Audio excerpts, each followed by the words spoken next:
இனி வருகின்ற நாட்கள் உங்களுக்கு நல்லதே நடக்கட்டும். அனைவருக்கும் வணக்கம். நம்ம இன்னைக்கு பார்க்க இருக்கிற ராசி சிம்ம ராசி. இந்த சிம்ம ராசி அன்பர்களுக்கு அடுத்து வருகின்ற 7 நாட்களும் எப்படி அமைந்திருக்கு, வருகின்ற நாட்களில் கிரக நிலை அமைப்பு எப்படி இருக்கு, வருகின்ற நாட்களில் ஏதாவது நிதி நிலைமையில் ஒரு மாற்றம் வரப்போகுதா, குடும்பத்தில் ஏதாவது நல்லது நடக்க போகுதா, உங்களுடைய தொழிலில் ஏதாவது வளர்ச்சி இருக்க போகுதா அப்படிங்கிறது எல்லாமே இந்த வீடியோவில் ரொம்ப விளக்கமாக சொல்லியிருக்கோம். நிச்சயமாக இந்த வீடியோ உங்களுக்கு பயனுள்ளதாக தான் இருக்கும். அதனால் வீடியோவை கடைசி வரிகளும் பாருங்கள்.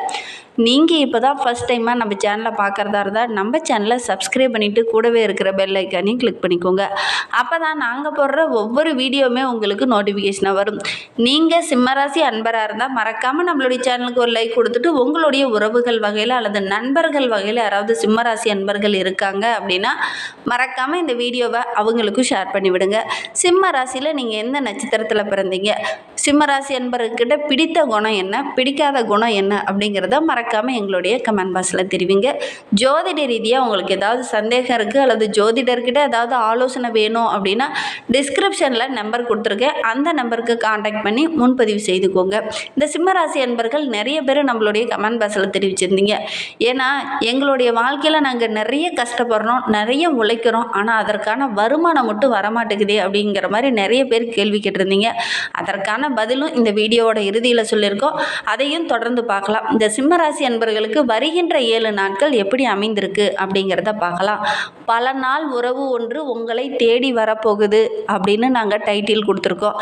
அந்த உறவு எது அப்படிங்கிறதையும் இந்த வீடியோவில் விளக்கமாக சொல்லியிருக்கோம். வாங்க நம்ம வீடியோக்குள்ளே போகலாம். உங்களுடைய ராசிநாதன் சூரியன் 9ஆம் வீட்டில் இருக்கிறார். இந்த காலகட்டம் ரொம்ப அருமையான காலகட்டம் அப்படின்னே நம்மளுடைய சிம்மராசி என்பர்களுக்கு சொல்லலாம். ஏன்னா வெட்டித்தனமான பேச்சு, கெட்டிக்காரத்தனமான முயற்சி, இது எல்லாமே வருகின்ற நாட்களில் நம்மளுடைய சிம்மராசி அன்பர்கள் செயல்படுவாங்க. ஏன்னா ஒரு சிலர்லாம் பார்த்திங்கன்னா நண்பர்களுக்காக அதிகம் வெட்டித்தனமாக பேசிட்டு அவங்க கூட கொஞ்சம் வெளியில் பயணம் செஞ்சுக்கிட்டு கொஞ்சம் வெட்டித்தனமாக டைமை வேஸ்ட் பண்ணிகிட்டு இருப்பீங்க. ஆனால் இந்த காலகட்டம் அப்படிங்கிறது ரொம்ப குறிப்பாக இந்த காலகட்டம் அப்படிங்கிறது ரொம்ப யோகமான காலகட்டமாக இந்த சிம்மராசி அன்பர்களுக்கு அமைந்திருக்கு அப்படின்னே சொல்லலாம். ஒவ்வொரு நேரத்தையும் கரெக்டாக பயன்படுத்துவீங்க. ரொம்ப கெட்டிக்காரத்தனமாக இந்த காலகட்டத்தில் யோசித்து செயல்படுவீங்க. உங்களுடைய முயற்சிகள் எல்லாமே இந்த காலகட்டத்தில் நல்ல ஒரு வெற்றியை தேடித்தரும் அப்படின்னே சொல்லலாம். இந்த வருகின்ற நாட்களில் வியாபாரத்தில் கூட சின்ன சின்ன இடையூறுகள் ஒரு சிலருக்கு இருந்திருக்கும். நீங்கள் ஒரு தொழிலில் ஒரு முயற்சி பண்ணுறீங்க அப்படின்னா சின்ன சின்ன தடைகள் இருந்திருக்கும். அந்த தடைகள் எல்லாமே எப்படி சரி செய்யலாம், எப்படி நம்மளுடைய வியாபாரத்தை பெருக்கலாம், அந்த ஆதாயத்தை பெறலாம் அப்படிங்கிறதெல்லாம் ரொம்ப புத்திசாலித்தனமாக யோசித்து செயல்படுவீங்க. அது எல்லாமே உங்களுக்கு சாதகமாக அமையக்கூடிய ஒரு யோகமான வாரமாக இந்த சிம்மராசி என்பர்களுக்கு வருகின்ற வாரம் அமைந்திருக்கு அப்படின்னே சொல்லலாம். சந்திரனுடைய சஞ்சாரம் உங்களுக்கு சாதகமாக இருக்குது. நிறைய நற்பலன்களை உங்களுக்கு கொடுக்குற இடத்துல இருக்குது. அதனால் கலைத்துறையை சார்ந்த அன்பர்களுக்கு நல்ல ஒரு பெயர் புகழ் இதெல்லாம் கிடைக்கக்கூடிய யோகம் இருக்குது. குறிப்பாக அழகு கலை, அழகு சாதன பொருள்கள் வைத்திருக்கிறவங்களுக்கெல்லாம் நல்ல ஒரு லாபம், நல்ல ஒரு முன்னேற்றம் நிறைந்த நாட்களாக வருகின்ற நாட்கள் அமைந்திருக்கு அப்படின்னே சொல்லலாம். குறிப்பாக பார்த்திங்கன்னா ஜவுளி கடை நடத்துகிறவங்க, உணவக தொழில் நடத்துகிறவங்களுக்கெல்லாம் அமோகமான லாபம் வருகின்ற நாட்களில் கிடைக்கும். செவ்வாய் 12ஆம் இடத்துல இருக்கிறார். கண்ணை மூடிக்கிட்டு இந்த காலகட்டத்தில் மண்ணில் காசை போடுங்க, கண்டிப்பாக நல்ல ஒரு லாபம் கிடைக்கும். ரியல் எஸ்டேட் பிஸ்னஸ் செய்கிறவங்களுக்கு நல்ல ஒரு யோகமான காலகட்டம் இது அப்படின்னே சொல்லலாம். கண்டிப்பாக இந்த காலகட்டத்தில் நிலத்தில் நீங்கள் காசை போட்டிங்க அப்படின்னா இரட்டிப்பு லாபம் கிடைக்கக்கூடிய யோகம் இருக்குது. பல மடங்கு லாபத்தை கொடுக்கக்கூடிய ஒரு அற்புதமான வாரமாக வருகின்ற வாரம் இந்த சிம்மராசி அன்பர்களுக்கு அமைந்திருக்கு. இந்த காலகட்டத்தில் விரைய செலவு கொஞ்சம் அதிகமாகும். அதனால் இந்த காலகட்டத்தில் நீங்கள் கண்ணை மூடிட்டு மண்ணில் காசை போடுங்க, கண்டிப்பாக அது இரட்டிப்பு லாபத்தை உங்களுக்கு கொடுக்கும். ஒரு சிலர்லாம் பார்த்திங்கன்னா வீடு கட்டலாம் அப்படிங்கிற மாதிரி முயற்சி பண்ணிகிட்டு இருப்பீங்க. முயற்சி பண்ணுங்கள், கண்டிப்பாக வீடு கட்டக்கூடிய யோகம்லாம் இருக்குது. முயற்சி பண்ணுங்கள். விரைய செலவை சுப விரயமாக மாற்றிக்கிறது உங்களுடைய புத்திசாலித்தனம். இந்த காலகட்டத்தில் முயற்சி பண்ணிங்க அப்படின்னா கண்டிப்பாக உங்களுடைய முயற்சிகள் எல்லாமே வெற்றியாக அமையும். அது ஆடம்பர செலவுகளை கொஞ்சம் குறைச்சிக்கோங்க. உங்களுடைய அந்தஸ்தை பெருசாக காமிச்சிக்கணுங்கிறதுக்காக ஆடம்பரமாக கொஞ்சம் செலவு செய்வீங்க. அதை மட்டும் கொஞ்சம் குறைச்சிக்கிறது ரொம்பவும் நல்லது. உங்களுடைய சொல்லுக்கு உங்களுடைய குடும்பத்தில் நல்ல ஒரு மரியாதை கிடைக்கும். நல்ல ஒரு மதிப்புள்ள நபராக இந்த சிம்மராசி என்பர்கள் இனி நீங்கள் வலம் வர போகிறீங்க. குரு பகவான் 10ஆம் வீட்டில் இருக்கிறார். கொடுக்கல் வாங்கல் விஷயத்தில் கொஞ்சம் கவனமாக இருக்கணும்.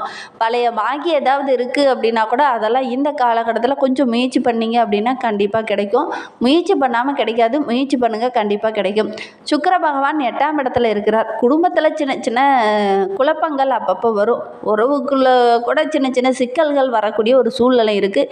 இந்த காலகட்டத்தில் கொஞ்சம் பொறுமையாக நிதானமாக இருக்கணும். அவசரப்பட்டீங்க அப்படின்னா உறவுகளுக்கு இடையே பார்த்திங்கன்னா சின்ன சின்ன விரிசல்கள் வரக்கூடிய சூழ்நிலையெல்லாம் இருக்குது. அதனால் அவசரப்பட வேண்டாம். நிதானமாக இருந்தீங்க அப்படின்னா பெரிய பாதிப்பு எதுவும் வராது.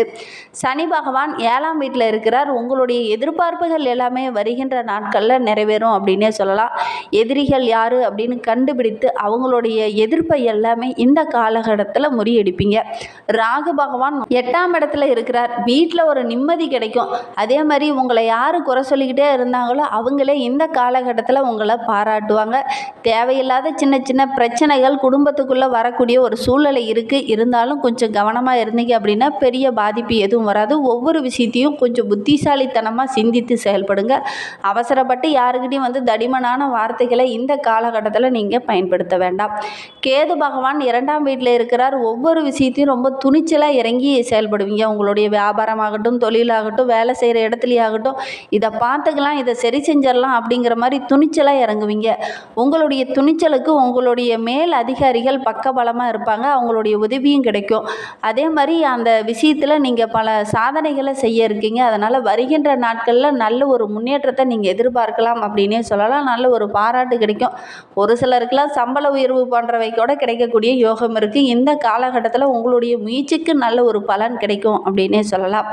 சிம்ம ராசியில் மகம் நட்சத்திரத்தில் பிறந்தவங்களுக்கு வருகின்ற 7 நாட்களும் எப்படி அமைந்திருக்கு, வருகின்ற 7 நாட்களும் உங்களுக்கு சாதகமாக அமைந்திருக்கா அப்படிங்கிறத தொடர்ந்து பார்க்கலாம்.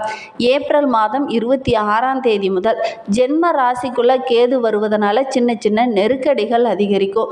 செலவுகளை கொஞ்சம் கண்ட்ரோல் பண்ண முடியாமல் போகும். வரவு ஒரு ரூபா வருதுன்னா 2 ரூபா செலவாகிற மாதிரி செலவுகள் கூடவே வரும். எடுக்கிற வேலையில் கூட சின்ன சின்ன இழுபறிகள் வரும்.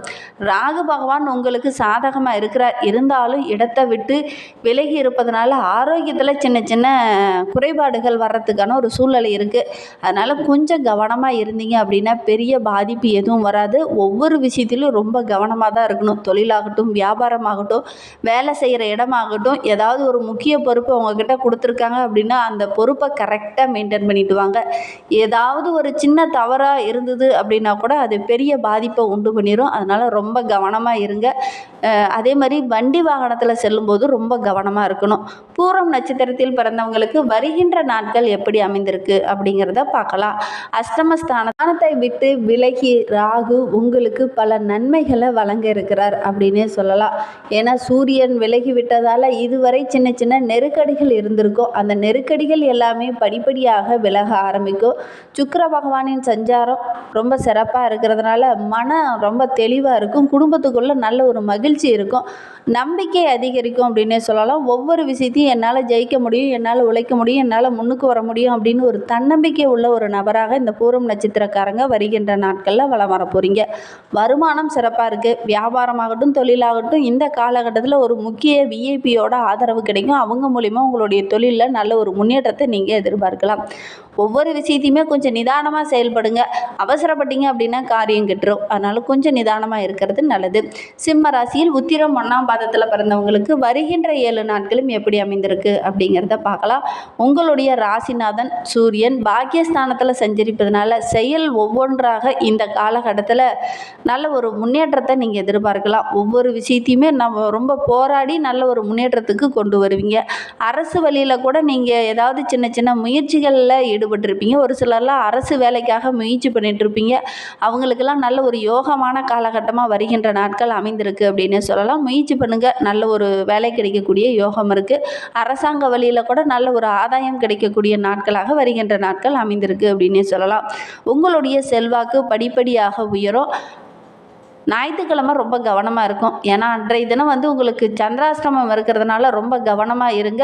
புதிய முயற்சி எதுலேயும் ஈடுபட வேண்டாம். அதே மாதிரி அன்று காலை பார்த்திங்கன்னா ஒரு 2:30 மணியிலிருந்து அடுத்த நாள் ஈவினிங், அதாவது 27ஆம் தேதி வரைக்கும் பார்த்திங்கன்னா உங்களுக்கு சந்திராஷ்டமம் இருக்குது. அன்றைய தினம் நீங்கள் புதிய முயற்சி எதுலேயும் ஈடுபட வேண்டாம். ரொம்ப கவனமாக செயல்படுங்க.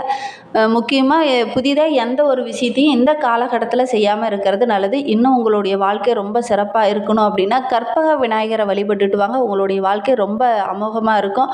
அதே மாதிரி உங்களுடைய வீட்டுக்கு ஒரு புது வரவு வரும் அப்படின்னு சொல்லியிருந்தேன். பார்த்திங்கன்னா திருமணமாகி குழந்தை பேர் இல்லாதவங்களுக்கு நல்ல ஒரு குழந்தை பேர் கிடைக்கக்கூடிய யோகம் இருக்குது. இந்த வீடியோவை முழுமையாக பார்த்ததற்கு மிகவும் நன்றி. தேங்க்யூ.